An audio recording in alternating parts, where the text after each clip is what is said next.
G'day, Dave McNamara here, the CEO at Food Bank. Today I'm putting aside that mantle and I'm putting on an apron and being a chef. And really it's to cook a meal of gratitude back to you, to say thank you for your amazing contributions that help us put healthy food on tables across the state. So today I'm going to make a couple of risottos to say thank you and to put on your own table. So let's start cooking.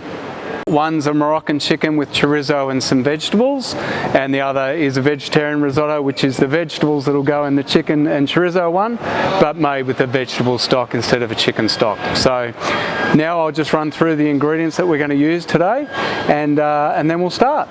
So I've got a Moroccan spiced chicken breast. So normally I would use something like chicken thighs and use a Moroccan spice mix and dust those and pan fry them off, but to make things easier and quicker today I've bought one. Again, the same with chorizo sausage. Well, what we're just going to do there, you'll see later, is just seal that off as well. We need some butter, we need some Parmesan cheese, so you can either use Australian Parmesan, you can use Grana Padano or Reggiana. We're going to use arborio rice. We've got the stocks, so we've got chicken stock, which I've also added my own homemade chicken stock, a vegetable stock, and again you can just use powdered stocks if you like. Just make sure that you check the salt, because they're quite salty, those powdered stocks. So my stocks are here on the boil ready to go, and I've tested them and made sure they've got the right salt there. Then the veggies, we've got some garlic, we've got some leek, we've got corn, some asparagus, and what I always like to do with my asparagus is just naturally see where the ends break, and that makes sure that you've got the nicest part of the asparagus. I've got some snow peas, some butternut pumpkin, which is really nice at this time of year, and some spinach. And we'll finish it off with some nice lemon zest to bring a bit of that acid in there and freshen up the dish, and probably some juice, we'll taste that and see, and then some butter to finish off as well. I think that's it. I think we'll get started. So first off, I'm just going to get my leek going. So I just want enough leek for both. So if I was just doing one risotto, I'd probably stop around there, so about an inch of leek. But because I'm doing two, I'll add an extra inch of leek, and just want the white part of the leek nicely sliced, not too thick, not too thin. You know, we're looking at about that thickness. Throw that into a bowl. You can replace the leek with onion, either red or white, but I just like the sweetness of the leek. Next is some garlic. So a good way is just to lean on your garlic and break it. So I'm going to do 2 cloves, one for each dish. So get the flat of your knife, give it a whack on the clove. That just helps you separate the skin from the garlic. And you can also just then cut off the tail or the hard part of the garlic clove. And just peel it. Just grab your knife, and we just want to finely slice the garlic. Now you can do this with a microplane or a fine grinder, but what I'm going to show you is just an old chef's trick of organising yourself with some crushed garlic, and also making sure that you've got your first dose of salt for the dish as well. So you finally slice the garlic, add some salt, generally about a teaspoon. Then again you use the flat of that knife, and you're just pressing it and sliding the blade across the garlic, and then move it forward, slide again, and just keep doing that. And it won't take long, because that salt acts as an abrasive and it will break down the garlic. And so within, less than a minute really, you've got a really nice garlic paste. And then we'll scoop that off. we'll throw that back in with the leek now, and we'll seal that off shortly. I'm just going to prep all the ingredients because that then makes the dish much easier when you're cooking, rather than cooking, chopping. So the asparagus, and again, just in little chunks, bite-sized chunks. Whenever you're cooking a risotto, you try and make the ingredients always what fits in your mouth. Nothing that you have to overly chew and work with your mouth.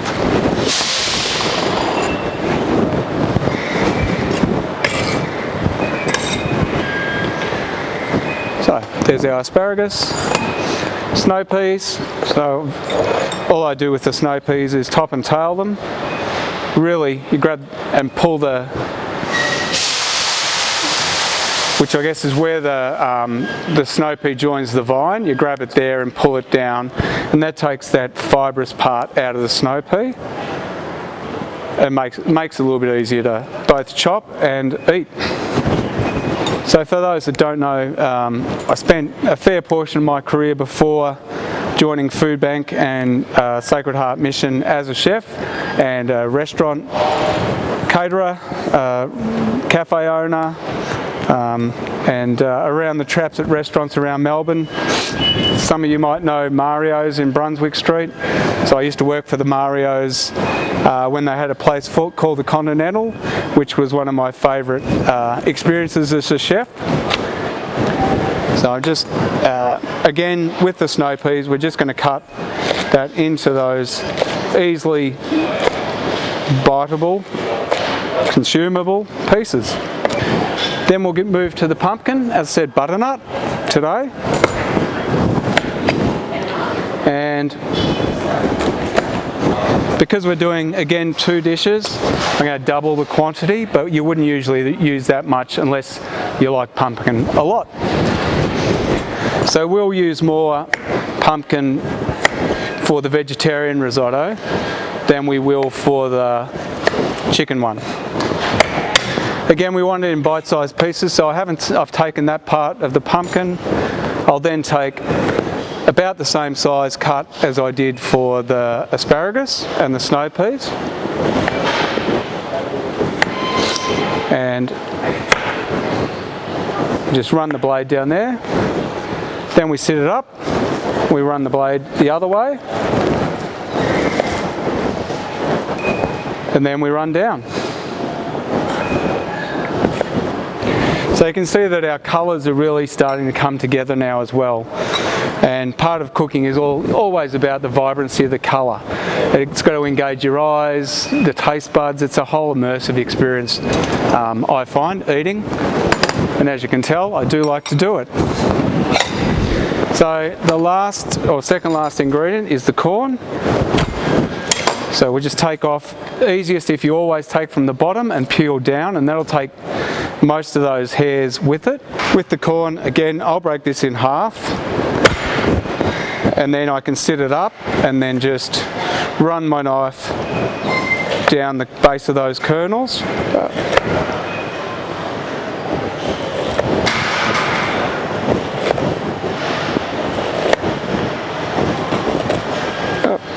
The last part is the spinach. So we'll just grab a good handful of spinach, and again we're just going to grab that in our hand, scrunch it up, and then slowly just thinly slice our way through that spinach. Always watch your fingers, making a bridge with your fingers where the blade can never cut you. So you have your fingers like that, and then the blade is always working that way. And then you just slowly can move your fingers back. And then, you can go work yourself up to quite a pace. Now I'll get onto the meats. And we've got the chorizo. I think there's a few hungry people here today, so I'm going to use both chorizo. But really, the idea is you cut that into slices. Again, always keeping those sizes of the pieces about that same thickness the whole way through. So this is a mild chorizo sausage, but obviously, you know, you can change this and you can make it bacon. You don't have to have it at all. You can make it a hot and spicy chorizo. All depends on what you like. I just find the chorizo and that pork goes especially nice with a Moroccan chicken. They seem to work well in bringing out each other's flavours. So what we're going to do now is we're going to slowly render the fat out of that chorizo, and that'll do two things. So that's going to give it a nice caramelised flavour into the chorizo, and at the same time render all that fat out, and all those nice spices that go into making that chorizo will then come out with the oil, and that's what will then work the rice through at its first iteration. I'll just put that chorizo on. So really you're just placing it face down, so you get that larger surface area is what's getting toasted, not the sides. And I'll work on the chicken breast now. This is just really for ease. As I said, you can use chicken thighs, which are much more tender and have a sweetness to them than the breast, which can tend to dry out. This particular breast has been done in a method called sous vide, which means they cook the chicken in the bag and it retains a lot of its moisture. This chicken won't come into the dish until we've got that rice going. So again, I'm going to chop it. This one's actually going to be a little bit finer than the other things I've been cutting, and that's because this will give it a larger surface area, which means more of the flavour will come out through the dish. The thicker you cut something, the smaller its surface area, which means you don't get the exposure of all the flavours through the dish. Just going to bring that heat down a little bit.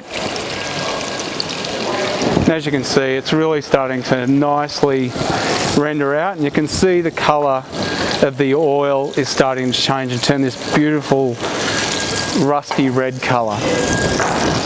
So our stocks are also been on, and I'm going to turn those off now because they've come to the boil, and I don't want them to cook anymore and intensify their flavour, because they shouldn't be overpowering the flavour of the dish. So I'm just going to check, and then yeah, so that's the nice colour that you're looking for. So I'll just do them and then I'll show the camera, but just turn each one, and really you're looking for a nice golden, slightly charcoal look on the top of the chorizo, which lets you know that it's nicely caramelised, and you've got all the sugars out of that as well, which will add a nice depth of flavour into the dish. Alright, so as you can see, that's the colour we're looking for, and we'll just turn that down a little bit now. And then we can start getting the other pot ready for when we add the leek and garlic, and then we'll be cooking both risottos simultaneously, seeing if I can bring back the old days where I used to have 6 or 7 dishes going all at once. We'll just get the risotto ready to go as well. We'll have all the measurements, exact measurements coming with this, but you'll see me use instinct and hands a lot. So risotto, I always just use my hands, and basically I work out 1 handful per person and then a handful for the pot. So we're going to pull those out now.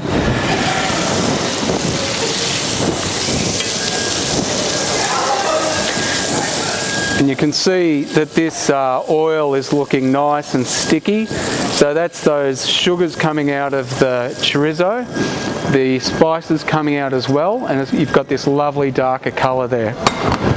I'm just going to add a little bit more oil in there to loosen that up, if I can get the oil open. And right, I think we're ready. So what we're going to do is we're going to take that leek, and I'm going to just separate with my hands half the leek and half the garlic, and then the same in the other dish. Now Here's a shameless plug. Coming up this Christmas with Minimax, we've got these amazing spatulas.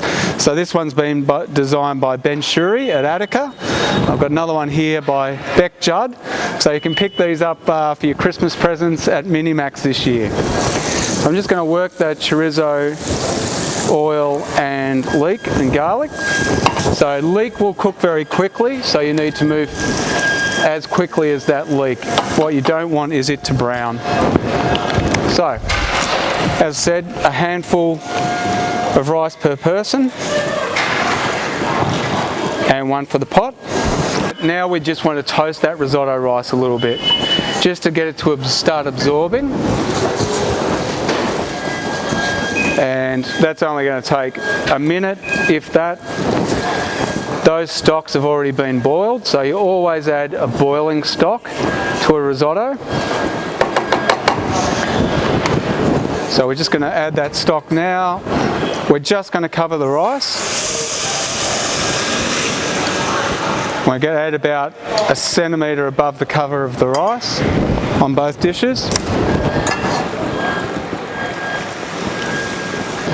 Right, so now I'm going to share the pumpkin across both dishes. And I want the pumpkin in early because I want that pumpkin to cook out. I'm going to put the chorizo back into the main dish with its oil. And I'm going to add the chicken breast. And you can probably hear in the background a lot of beeping and buzzing. That's because we're in the warehouse. This is our mobile kitchen. So we use this for our cooking classes at schools. So we do the recipes, we upload them so that families can go home and learn back at home what they learned in the classroom at school. So we've just taken a short break because there's nothing more boring than watching risotto just simmer. So we're getting very close now. So I'm just picking some parsley because I like a vibrancy of herb right at the end. And I'm just going to move this risotto a little bit. Really, I haven't touched it. There's two schools of thought on risotto. You either stir it, or you just leave it and let it do its thing. I just touch it a couple of times and generally just let it do its thing. So the vegetarian one is leading, so I'm just going to taste the rice, see where we're at. Yep, so the rice should have just a little bit of bite to it. It does now need a little bit of salt, so I'm going to add some salt now. And that's probably about half a teaspoon. And because I'm pretty comfortable with that one, I'm going to actually finish that now. So that means I'm going to turn it off. And I like my risotto to be a little bit wet. I'm going to add half of the corn now, half of the snow peas, half the asparagus, and half of that spinach. Now I'm going to stir it through. I'm going to pop a lid on it and I'm just going to let it sit and relax. Everyone needs to relax sometimes. It goes for risottos as well. So we're going to give it a couple of minutes to relax. So my finishing touches are essentially some nice parsley. And I just want that nicely chopped. And I'm going to add that at the end because I don't want it to cook. I just want it to heat and warm, and that'll bring out those lovely flavours of parsley into the dish. Then I want some lemon rind. And again, as I said, that's a real nice freshness to the dish. I've got it upside down. I've never used this before. It doesn't make sense to run this way, but anyway. Now if I was designing this, I'd have the flat bit at the bottom, not at the top. And put those in with the parsley.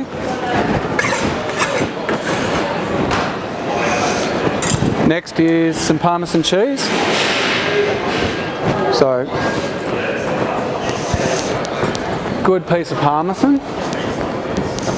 And again, I'm probably going to use across the two risottos. For one risotto, I'd probably use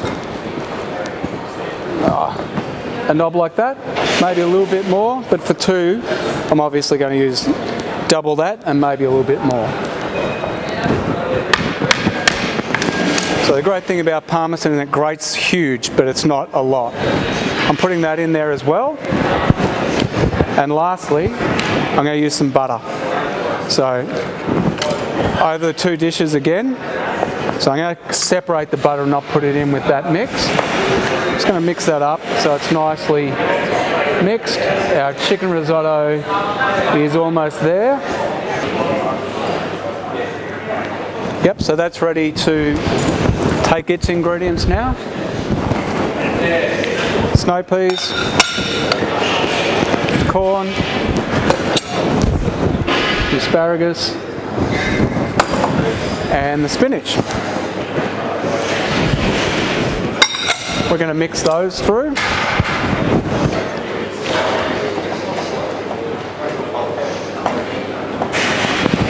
And I don't have a lid for this dish, so we're going to actually let it sit au naturel. So while I'm making 2 meals, and it's taking me a couple of, maybe an hour, the warehouse has been buzzing away today, and they'll be making 57,000 meals. So I feel very lazy at the moment that I haven't achieved as much as the guys, the volunteers out there working. So I can now move on to the vegetarian risotto. So we're going to put half of that, what I'll call a gremolata mix in.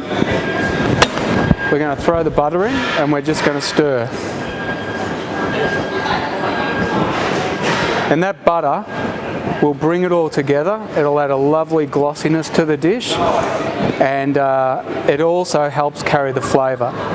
I don't know if you've heard this expression, but it's an expression that is common among kitchens around the industry. No fat, no flavour. So the great thing about fats, whether that's oils or butters, is that they carry the flavour of the dish. They're like the highway of flavour for the dish. Right, so that is our vegetarian risotto done. So I'll just plate up one of those.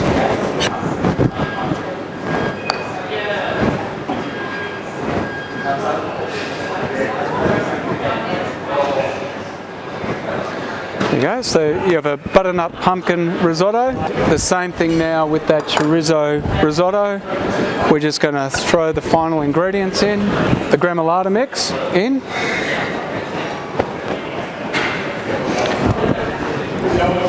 That final nub of butter, and then we're just going to work that gently through that rice.